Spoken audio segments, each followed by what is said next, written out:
Hello' everyone, আজি মই লৈ আহিছোঁ এটি নতুন ৰেচিপি। আজি মই বনাম তন্দুৰী চিকেন। প্ৰথমতে চিকেনখিনি পৰিষ্কাৰকৈ ধুই লৈছোঁ। তাৰপিছত মই ৰেডি কৰিছোঁ অকণমান দৈ। তাৰপিছত মই আদা নহৰু অকণমান পিচি লৈছোঁ। এতিয়া মই চিকেনখিনি মেৰিনেট কৰিম। প্ৰথমতে দি লৈছোঁ দৈখিনি। তাৰপিছত দিছোঁ মই পিচি থোৱা আদা নহৰুৰ পেষ্টখিনি। তাৰপিছত দিছোঁ মই এচামুচ ৰেড চিলি।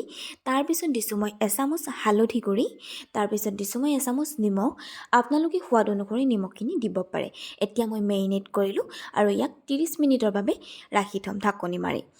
তাৰপিছত মই কেৰাহীখন গৰম কৰি অকণমান তেল দিছোঁ, যিকোনো তেল দিব পাৰে। তাৰপিছত দিছোঁ মই অকণমান বাটাৰ। তাৰপিছত মই মেৰিনেট কৰি থোৱা চিকেনখিনি কেৰাহীখনত দি দিছোঁ আৰু ইয়াক মই প্ৰায় 2 মিনিটমানৰ বাবে এটা ছাইডত ৰাখিছোঁ আৰু আনটো ছাইডতো ঠিক তেনেকৈ 2 মিনিটমানে ৰাখিছোঁ। আপোনালোকক দেখুৱাবলৈ নহ'ল।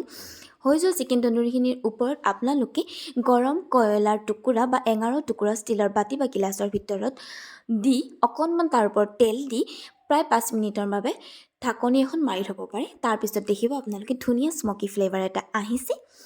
এয়া দেখিছে নহয়, মোৰ তন্দুৰী চিকেন ৰেডি হৈ গ'ল। তাৰ ওপৰত আপোনালোকে নেমু চেপি খাব পাৰে।